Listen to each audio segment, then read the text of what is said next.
Ram critic நேயர்களுக்கு வணக்கம்.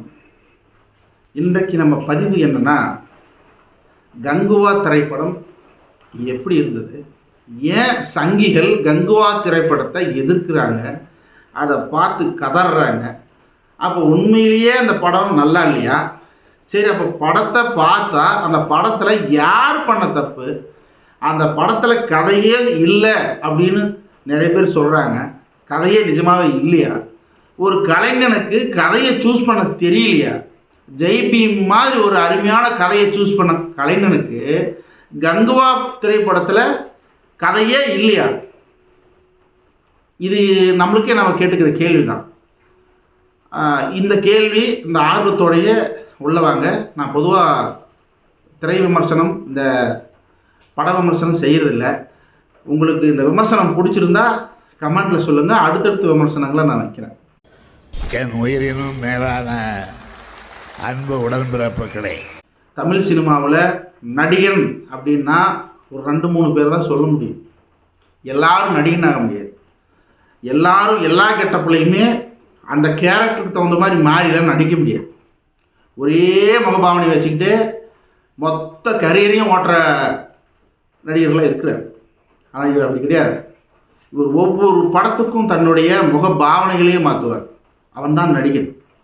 இப்படியாப்பட்ட நடிகனுக்கு ஒரு கதையை சூஸ் பண்ண தெரியலையா? ட்விட்டரில் கழிவுகளி ஊற்றுறானுங்க. என்ன தான் நடக்குது?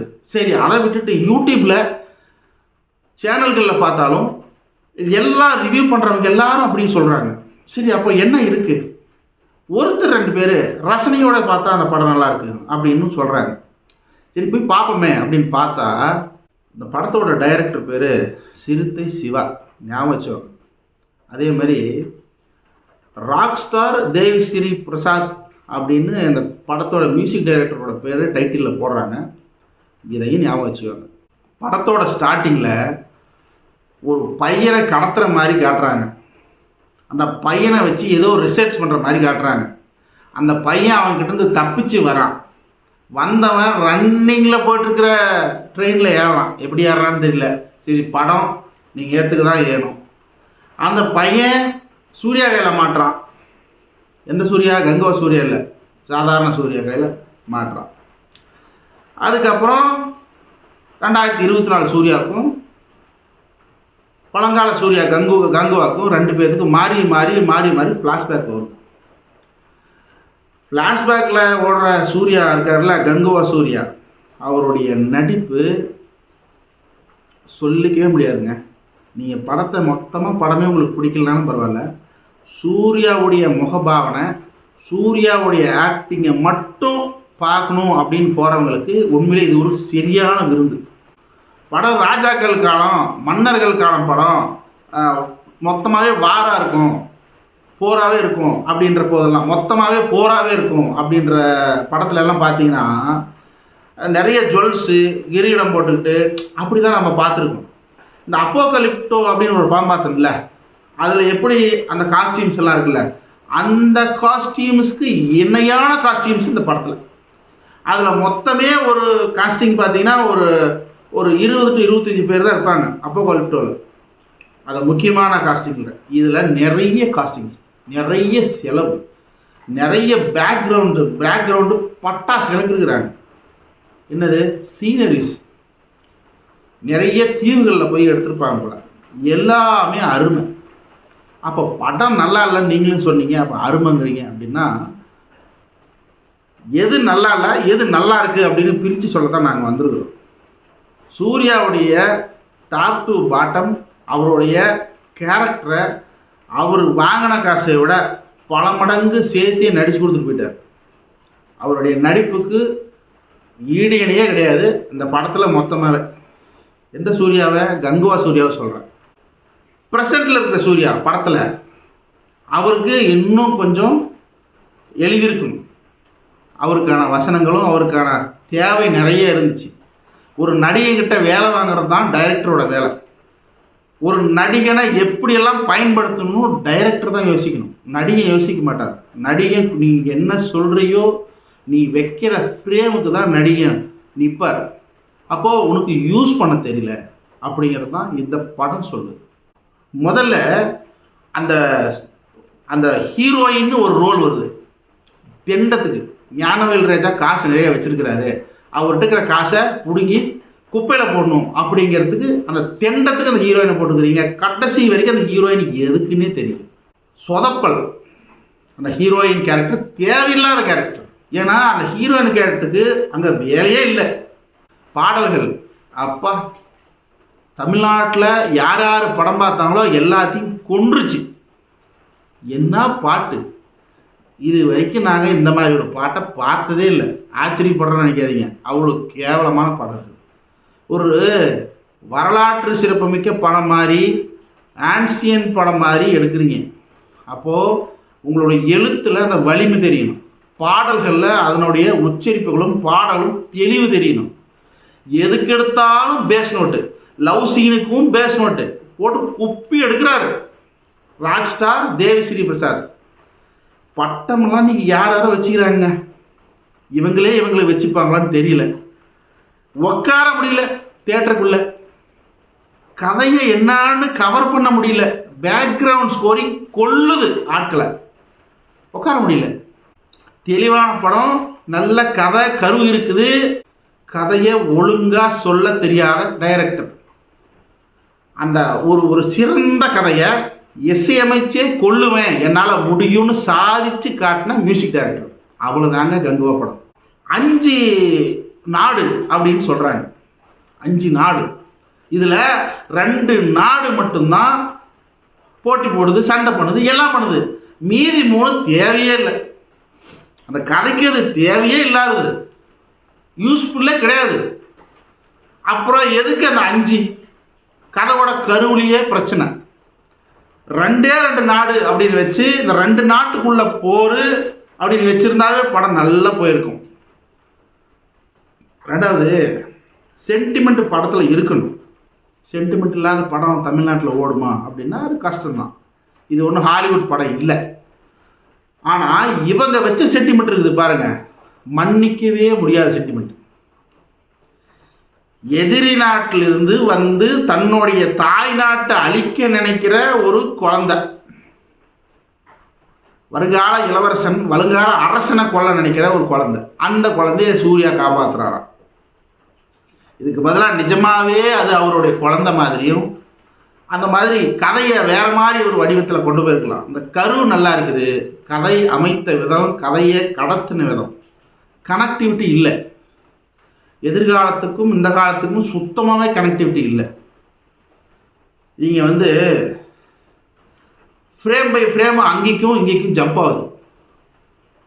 அந்த கதைக்கு போகுது, உடனே அங்கே அந்த பையனை சூர்யா துரத்தாரு, இங்கே கதைக்கு வருது, இங்கே சூர்யா இந்த பையனை காப்பாற்றுறாரு, மறுபடியும் இன்னொரு ஃப்ரேமில் அங்கே, மறுபடியும் இன்னொரு ஃப்ரேமில் இங்கே. என்னடா பூச்சாண்டியாக இருக்குது. அந்த பையனுக்கு கடைசி வரைக்கும் சீரியல் பல்ப் மாட்டின பெல்ட்டை கழுத்தில் மாட்டிருக்காங்க. அது எதுக்குன்னு கடைசி வரைக்கும் தெரியல. அந்த பையனுக்கு திடீர்னு கண்ணில் 2 சீரியல் பல்ப் வேறு எரியுது. எதுக்குன்னு கடைசி வரைக்கும் தெரியல. கேட்டால் இவங்க செகண்ட் பார்ட்டுக்கு ட்ரை பண்ணியிருக்கிறாராம், அதனால் கார்த்திகை கொண்டு வந்து களமிறக்கி இருக்கிறாங்களாம். இப்போ லோகேஷ் கனகராஜ் ரோலக்ஸ்னு ஒரு கேரக்டர் இறக்குனார், நம்ம சூர்யா தான். அந்த மாதிரி கார்த்திகை இறக்கி விட்டு மக்களை மிரட்டி விடுவோம், அடுத்த பாட்டுக்கு எல்லாம் தயாராக இருக்கும் இருங்க அப்படின்னு டைரக்டர் சொல்லாமல் சொல்லியிருக்கிறார். கதை புரியல, ஒரே சத்தமாக இருக்குது. 90% பேர் மியூசிக் டைரக்டர் பேர் மேலே தான் குற்றம் வைக்கிறாங்க. எல்லாருக்கும் விஷயம் மியூசிக் டைரக்டர் மேலே தான். உங்களுக்கு வேறு மியூசிக் டைரக்டர் கிடைக்கலையா, சரி அது அவங்க பாடு, அவங்க பணம், அவங்க ஆற்றுல போட்டால் என்ன, அவங்க கிணத்துல போட்டால் என்ன, என்ன பணம் எல்லாமே இருக்குது ஸ்டுடியோ கிரீன் சீட்டை. ஆனால் நம்ம கொடுக்குற பணத்துக்கு ஒர்த்தாக அந்த படம் இருக்கணும்ல. நான் உண்மையிலே சொல்கிறேன், ட்விட்டரில் ஒரு நல்ல மனுஷன் சமுதாயத்தையும் இந்த நாட்டையும் நாட்டில் இருக்கிற குழந்தைங்களுக்கு ஒரு நல்ல கல்வி கொடுக்கணும்னு நினைக்கிற ஒரு அருமையான தூய உள்ளம் சூர்யா. அவரோட படம் இப்படியெல்லாம் பேசுகிறாங்களே, என்ன இருக்குது அந்த படத்தில்? நாம் கொடுக்குற பணம் அவருக்கு உதவட்டும், போய் பார்த்துட்டு வரலாம் அப்படின்னு தான் நான் போனேன். கடைசியாக பார்த்தா தெரியுது, படத்தில் சூர்யாவே கொண்டுட்டாங்க. கதை எடுக்கிறேன் படம் எடுக்கிறேன் அப்படின்ற பேரில் ஒரு நல்ல நடிகனை வச்சு பொழப்பு பண்ண தெரியாத ஒரு டைரக்டரை ப்ரொடியூசர் எப்படி ஒத்துக்கிட்டாரு, கதை சூர்யா கிட்ட சொன்ன விதம் எப்படி, இவங்க கொண்டு போன விதம் எப்படி, எல்லாம் பைத்தியம் பிடிக்க வைக்குது இந்த படத்தை பார்த்தா. மொத்தத்தில் ஒரு கலைஞனை சுத்தமாக கொண்டுட்டீங்கடா. சமூக வலைதளங்களில் சூர்யாவை கார்னர் பண்ணாங்க. அது யாருன்னு பார்க்கணும்ல. அஸ்வத்தாமன் ஒரு பீஸ் அரசியல். இந்த ஆள் திருவண்ணாமலையில் எம்பி பாராளுமன்றத்தில் எம்பிக்கு நின்னா அப்படி டெபாசிட் வாங்கலை. இவர் சொல்கிறாரு, இந்த படத்துக்கு நீங்கள் கொடுக்குறத விட, இந்த படத்துக்கு பணம் கொடுக்குறத விட அனாதாசிரமத்துக்கு கொடுக்கலாம், அதனால் அனாதாசிரமத்துக்கு கொடுத்துட்டேன், நீங்களும் அதே மாதிரி பண்ணுங்க, படம் போய் பார்க்காதீங்க, பணத்தை வேஸ்ட் பண்ணாதீங்கன்னு இந்த மெண்டல் சொல்லுது. நாம் என்ன சொல்கிறோம், இவன் யாருக்கு பதில் சொல்கிறான் தெரியுமா? ஜோதிகா இருக்காங்கல்ல, சூர்யாவுடைய ஒய்ஃபு, அவங்களுக்கு சொல்கிறான். அவங்க தான் சொன்னாங்க, எங்கே பார்த்தாலும் கோயிலுங்கிறீங்க, கோயிலுக்கு அவ்வளோ செலவு பண்ணுறீங்க, இங்கே ஏழை குழந்தைங்க இருக்கிறாங்க, அனாதை குழந்தைங்க இருக்கிறாங்க, அவங்களுக்கு செலவு பண்ணால் கூட உங்களுக்கு புண்ணியம் கிடைக்கும். பாத்ரூமுக்கு செலவு பண்ணால் கூட, அதாவது நிறைய பேருக்கு பாத்ரூம் இல்லாமல் இருக்காங்க, அதுக்கு பண்ணால் கூட நீங்கள் ஏழைகளுக்கு கட்டி கொடுக்கலாம் அப்படின்னு சொன்னதுக்கு சூர்யா ஜோதிகாவை பயங்கரமாக எதிர்த்தாங்க சங்கி பசங்க. அந்த சங்கிகளோட ஆள் தான் அவன். மொத்தத்தில் அஸ்வத்தாமன் எப்படி அப்படி ஆள் தெரியுமா? சனாதனத்தை ஏற்றுக்கொண்டாள், மனுநீதியை ஏற்றுக்கொண்டாள், சரிங்களா? வர்ணாசிரம தர்மத்தை ஏற்றுக்கொண்ட ஆள். வர்ணாசிரம தர்மப்படி பார்ப்பான பிராமணன் அப்படின்னு ஏற்றுக்கொண்டவன். அப்போது பார்ப்பன பிராமணன்னா அஸ்வத்தாமன் சூத்திரன். சூத்திரன்றது யார் தெரியுமா?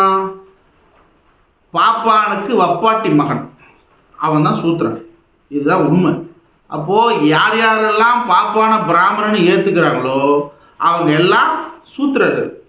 வர்ணாசிரம தர்மப்படி பிராமணன், வைசியன், சத்திரியன், சூத்திரன் அப்படிங்கிறதெல்லாம் வர்ணம். இது ஜாதி கிடையாது.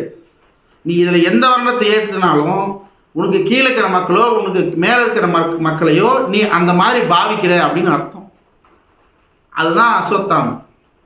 இந்த கழுதிக்கு நம்ம பதில் சொல்ல வேண்டிய அவசியமே கிடையாது. ட்விட்டரில் எல்லாம் இவன் போட்ட போஸ்ட்டு கழுவி ஊற்றி விட்டாங்க. அப்புறம் இன்னொரு ஒரு ஒரு கெல்ட்டு பையன் கேளுங்க, தமிழ்நாட்டுல படம் எடுக்கிறானுங்க டைரக்டர்ன்ற பேர்ல சிவான்றவன் யாருங்க அந்த டைரக்டர்? அவன் அது கையில கிடைச்சா கொண்டுவேன். என்னடா நாங்களாம் நான் முட்டாளாடா படம் பாக்குறதுக்கு?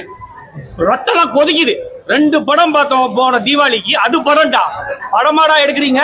தேவி ஸ்ரீ பிரசாதா மியூசிக், அவன் ஒரு பைத்தியக்காரன். இவன் அப்படியே போக சொல்லுங்க சூர்யாவை. சார் அவனா படம் தொடங்குனதுல இருந்து கத்திக்கிட்டே இருக்கானுங்க. யாரு அந்த சூர்யான்ற அந்த பைத்தியக்காரன். அவன் கத்துறான், என்னடா படம் எடுத்தீங்க, அப்படி எடுத்தீங்க, இப்படி டே முடிச்சா பாடுறா, இல்லைன்னா போடா, நீ பார்த்த பிடிக்கல போ, என்ன மயிர் படம் எடுத்தீங்க. அவன் கத்திக்கிட்டே இருக்கிறான், சூர்யா கத்திக்கிட்டே இருக்கிறான். படம் பார்க்க போனதும் போர் சம்மந்தப்பட்ட படம்டா. அங்கே கத்தாத பண்ணுவாங்க. எல்லாருக்கும் என்ன மைக்கு கொடுத்து சூர்யா என்ன ஜேம்ஸ் பாண்டாவை நடிக்கிறாரு. ஆதி காலத்து படத்தை பார்க்க போயிருக்கிற அப்போது அப்படி தான் இருக்கணும். அது நம்மளால கொஞ்சம் விளாண்டுட்டான். யார்? Rock star. இவனுங்களே போட்டுக்கிறானுங்க. யார் இவனுங்கெல்லாம் பட்டம் கொடுத்தாங்கன்னு தெரில. இது மட்டும் இல்லை, பாஜகவே கொண்டாடுது, பார்ப்பன கூட்டம் கொண்டாடுது சூர்யாவுக்கு தோல்வி, சூர்யா முடிஞ்சிட்டான் அப்படின்னு. நான் என்ன சொல்கிறேன், இந்த அஸ்வத்தாமன் ஒரு பீஸுக்குத அவனுக்கிட்டையும் சொல்கிறேன், நீ 7 ஜென்மம் ஆனாலும் சரி, இந்த ஜென்மங்கிறதுல நம்மளுக்கு பாசிபிலிட்டி இல்லை, ஏன்னா நம்மளுக்கு நம்பிக்கை கிடையாது. அந்த நாய் என்ன சொல்லுதோ அதை வச்சு தான் நாமளும் சொல்ல முடியும். அதுக்கு அதை நம்புது. அப்போ அவனுக்கு தகுந்த மாதிரி தான் நம்ம அடிக்கணும். 7 ஜென்மத்துக்கும் நீ திருவண்ணாமலையில் நின்று ஜெயிக்க முடியாது. ஆனால் சூர்யா அப்படி கிடையாது. அடுத்த படத்துலேயே சூர்யாவோட ஸ்வரத்தை பார்ப்பேன், மக்களை திருப்திப்படுத்திட்டு போயிடுவார். ஒரே படம் இன்னொரு 6 மாதம் கேப் விட்டிங்கன்னா அடுத்து சூர்யாவோட படம் வந்துச்சுன்னா அதில் சூர்யாவுடைய நடிப்பு என்னன்னு நம்மளுக்கு தெரியும். அவர் ஜட்ஜ் பண்ணிட்டு போயிடுவார், அவர் மேனேஜ் பண்ணிட்டு போயிடுவார். ஆனால் அஸ்வத்தாமா நீ கடைசி வரைக்கும் திமுகவை திட்டிக்கிட்டு திமுகவை குறை சொல்லி தான் உன் பொழப்பு நடக்கும். நீ ஒருபோதும் பாராளுமன்றத்துக்கும் போக முடியாது, சட்டமன்றத்துக்கும் உள்ளேயும் போக முடியாது. சரியா? யார் யாரெல்லாம் சூர்யாவோட ஃபேன்ஸாக இருக்கிறீங்களோ அஸ்வத்தாமனுக்கு அரசியலில் நிற்கும்போது அவன் தொகுதியில் அவனுக்கு பாடம் போட்டுங்க. சரிங்களா? சூர்யா ஒரு மிக சிறந்த கலை குடும்பம். உண்மையிலேயே சிவகுமார் பல படங்களில் நடித்த மனுஷன். அவருடைய பசங்க 2 பேர்த்தையும் ஒரு ஒரு ஒரு நடிகனா தன்னுடைய மகனை எவ்வளோ கண்ணியமாக வளர்த்த முடியும் அப்படிங்கிறதெல்லாம் உண்மையிலேயே சிவகுமார் அவர்களை பார்த்து தென்னிந்திய நடிகர் சங்கமே கற்றுக்கணும். இப்படியாப்பட்ட பசங்களை பெற்றெடுத்ததுக்கு அந்த மனுஷன் புண்ணியம் பண்ணியிருக்கணும்.